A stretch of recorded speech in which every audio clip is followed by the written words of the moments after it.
Assalamualaikum warahmatullahi wabarakatuh. Kembali lagi bersama saya Mr. Saipul di Ngobrol Ngalur Ngidul Politik Indonesia.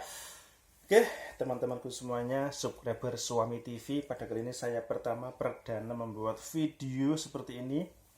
Banyak sekali netizen bahwa ada yang menuduh saya itu buzzernya Gibran dan Prabowo. Tapi emang benar ya teman-temanku semuanya, bahwa di antara ketiga calon presiden, menurut saya yang paling dominan atau yang paling cocok untuk menjadi presiden dan wakil presiden 2024 adalah Pak Prabowo dan Mas Gibran Raka Buming Raka. Alasannya apa? Bukan tanpa alasan. Saya sendiri adalah dulu di tahun 2014 merupakan salah satu dari relawan Jokowi. Nah, dulu saya itu paling benci dengan Pak Prabowo, tidak suka, mungkin ya karena dia temannya Ahmad Dhani dengan Gerindra ya. Saya tidak suka ya karena dulu saya kontra dengan Pak Prabowo. Tapi kenapa sekarang saya sebagai relawan Jokowi malah mendukung Pak Prabowo? Itu kan menjadi sebuah kontradiksi ya di bidang politik. Itu kan ya dulu lawan sekarang kawan, atau sekarang kawan sekarang menjadi lawan, seperti ya yang terjadi antara Bu Megawati dengan Pak Jokowi ya. Oke, sangat seru sekali ya di kontestasi politik pemilu 2024. Jadi itulah mengapa ya saya ini kok bisa ya menjadi relawan Pak Prabowo. Padahal dulu saya itu relawannya Jokowi ya, mati-matian membela Jokowi sampai beliau menjadi presiden 2 periode ya gara-gara saya ini dan teman-teman. Oke, teman-temanku semuanya, setelah Bapak Jokowi menjadi presiden, diangkatlah Menteri Pertahanan yaitu Bapak Prabowo. Dan dulu, di zaman dulu, almarhum Wali Allah Gus Dur pernah meramalkan bahwa sekarang itu wayai Pak Prabowo, sudah saatnya Pak Prabowo yang memimpin negara ini.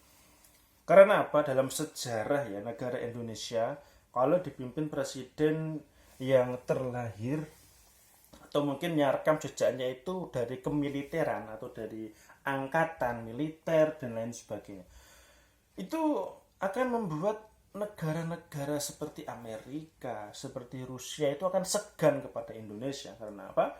Kita mempunyai level yang mungkin ya bisa dikatakan hampir sepadan, hampir setara dengan Rusia. Kita tahu mantan KGB Rusia, mantan intelijennya Rusia yaitu Mr. Putin, Vladimir Putin itu juga dulunya dari militer. Nah, dan Indonesia juga merindukan sosok presiden dari militer ya, karena setahu saya Indonesia akan umurnya lebih panjang jika dipimpin oleh militer. Entah fakta atau tidak ya. Contoh, Bung Karno memimpin Indonesia lumayan panjang di era 40-an, 50-an, 60-an. Nah, setelah itu adanya pemilu pertama kali, Soeharto terpilih. Jadi Soekarno dari militer, Soeharto dari militer. Dan selanjutnya setelah tidak ada presiden yang mempunyai angkatan kemiliteran, itu membuat negara ini gonjang-ganjing ya. Nah, setelah itu muncullah sosok SBY yang dirinduk di tahun 2004, dia menjadi presiden itu juga dari lulusan militer juga. Dan SBY juga 2 periode, lama juga. Ya ini kan ya fakta ini juga memimpin 2 periode. Dari situ dari Jokowi. Nah, Jokowi ini satu-satunya presiden yang non militer yang mungkin paling lama ya. Itulah mengapa kita harus memilih presiden dari angkatan militer, karena negara Indonesia harus berdaulat. Negara Indonesia tidak boleh disetir oleh negara-negara asing. Contoh yang lagi marak sekarang, Cina. Kita itu sebenarnya lagi dijajah oleh negara Cina, tetapi kita sebenarnya itu tidak sadar bahwa kita itu dijajah oleh Cina. Adanya Shopee, adanya TikTok itu punya Cina semua. Jangan pikir itu punya Indonesia. Adanya McD, adanya KFC itu punya Amerika semua. Kita punya apa? Indonesia itu harus bisa bangkit dengan produk-produknya sendiri. Oke, kembali ke topik pertama. Karena sudah 5 menit, saya cukup kehausan. Kalau diundang di ILC, saya mau. Kenapa saya menjadi relawannya Prabowo? Alasannya apa? Dan kenapa saya menjadi buzzernya Gibran? Alasannya apa? Seperti itu. Nah, oke teman-temanku semuanya. Satu hal lagi kenapa saya memilih dan mendukung Pak Prabowo dan Gibran. Nah, yang paling unik dan yang paling nyentrik adalah pada saat pidato Gibran yang mungkin membuat kejutan bagi rakyat Indonesia. Kita tahu ya, dulu waktu mudanya Gibran itu orangnya itu ya cuek banget, kayak kelihatan apatis. Tetapi di dalam kecuekannya, di dalam introvertnya atau pendiamnya seorang Gibran, dia memiliki sisi-sisi positif yang mungkin dia bisa mencontoh dari bapaknya. Karena ada ya, pepatah yang mengatakan bahwa jatuh tidak jauh dari pohonnya. Nah, maka dari itu teman-teman semuanya, Gibran mungkin umurnya masih muda. Nah, ini bisa mewakili generasi milenial yang sekarang ya didominasi. Kita harus membangun Indonesia itu harus dari pemuda-pemudanya dulu. Kita tahulah sekarang orang-orang tua itu belum bisa mengikuti perkembangan zaman, masih gaptek alias tidak tahu tentang teknologi ke depan, tidak tahu AI, artificial intelligence itu apa. Bayangkan bahwa pidato Jokowi bisa diplesetkan menggunakan bahasa Cina dengan teknologi AI atau AI. Itu kalau di grup WhatsApp keluarga, orang yang tidak tahu ya menyangkanya itu Jokowi pakai bahasa Cina beneran, padahal itu hoax ya. Nah, itulah mengapa kita perlu pemuda-pemuda yang mungkin cerdas, yang mungkin tidak apa-apa itu gumunan terhadap perkembangan teknologi. Nah, Mas Gibran ini cocok karena dia mengikuti teknologi yang secara signifikan. Dia juga pernah punya startup, punya usahanya, yang saya harapkan bisa membangun para pemuda agar bisa berbisnis, agar bisa bersaing dengan investor-investor dari luar negeri. Nah, menurut pengamat politik Ghazali Effendi Ghazali, yang dibahas di podcastnya Deddy Corbuzier, bahwa nah ini yang isu yang mungkin akan digoreng oleh paslon lain ya, terkait dengan MK, yaitu Mahkamah Keluarga, dan Keluarga. Nah, oke, mungkin pasangan seberang akan menggunakan jurus ini pada saat kampanye nanti. Ya, seperti itulah akan terjadi. Semoga tidak akan terjadi. Tapi itu sudah keputusan MK, ya tidak masalah ya. Gubernur, wali kota atau bupati itu juga banyak sekali yang umurnya masih muda. Kenapa presiden tidak? Kenapa kita tidak mau membuat perubahan bahwa yang namanya menjadi presiden itu hak dari semua orang, tidak mengurus soal umur.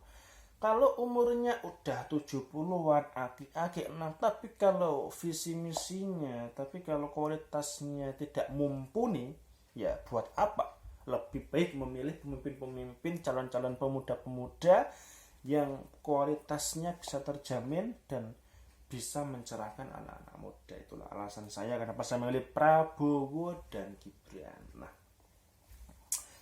kelebihan Pak Prabowo itu yang pertama, orangnya dari militer, orangnya tegas.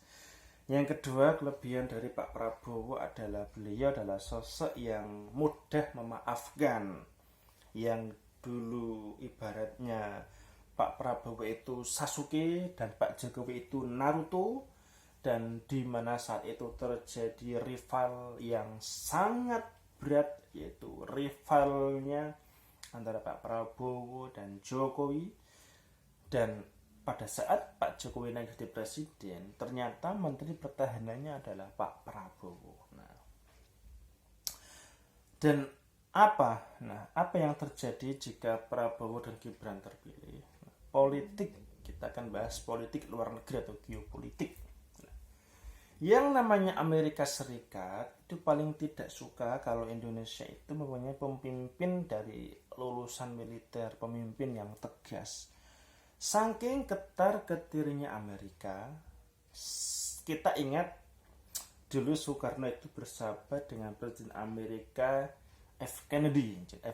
Nah, mereka bersahabat, nah sehingga persahabatan itu menimbulkan banyak konflik dan usut punya usut atau isu yang mencuat bahwa yang membunuh Soekarno itu dari CIA, dari Amerika. Nah itu karena Amerika takut dipimpin oleh dari militer. Nah, ini terjadi lagi bahwa Prabowo juga akan menjadi, mungkin Amerika akan takut, akan ketakutan. Dan dari dulu Indonesia menjadi negara yang mungkin harus negara yang kaya akan sumber daya alam. Nah seperti itu. Untuk menjaga sumber daya alam yang begitu luas, ya jangan sampai ada pulau-pulau yang dijual lagi. Itu butuh pemimpin atau sosok-sosok yang tegas di bidang militer. Nah, selanjutnya, apakah nanti Pak Prabowo akan mengusir tenaga kerja asing dari Cina? Apakah akan menghentikan investor-investor dari Cina? Nah, itu pembahasan yang unik. Bahwasanya proyek-proyek, ya mau tidak mau ya, Jokowi dengan Cina itu sangat erat sekali ya. Proyek kereta cepat, proyek jalan tol, proyek jembatan layang, dan lain sebagainya. Itu ya mau tidak mau ya, memang kita dengan Cina itu sudah bersahabat cukup lama. Dan intinya, dan bagaimanapun, Cina dan Amerika sebenarnya itu rival, dua negara adidaya yang salah satunya itu bahu membahu bagaimana caranya Indonesia itu bisa diakalin, bisa dijajah. Nah, istilahnya itu rebutan. Nah seperti itu. Ya untuk mengantisipasi terjadinya hal itu, ya saya harap Pak Prabowo bisa menciptakan lapangan kerja. Bukan hanya lapangan kerja, bisa memberikan modal usaha untuk UMKM, sehingga produk-produk yang kita produksi tidak harus bergantung kepada luar negeri. Kita bisa menciptakan motor sendiri, kita bisa menciptakan elektronik berbasis kehidupan, sumber kehidupan yang lain. Nah seperti itu teman-temanku semuanya, bahwasanya kita mendukung salah satu pasangan calon presiden itu harus ada ini ya, harus punya alasan. Kenapa sih ngotot milih Gibran? Kenapa kok nggak Pak Ganjar saja, Pak Mahfud saja? Kenapa kok nggak pilih Anies Baswedan atau Muhaimin saja? Semua orang punya pilihan dan itu hak mereka masing-masing ya.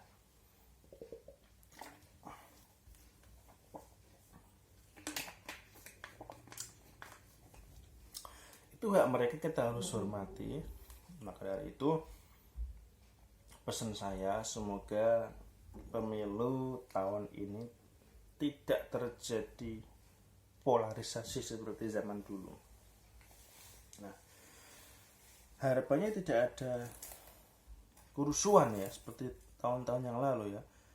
Tidak ada saling protes.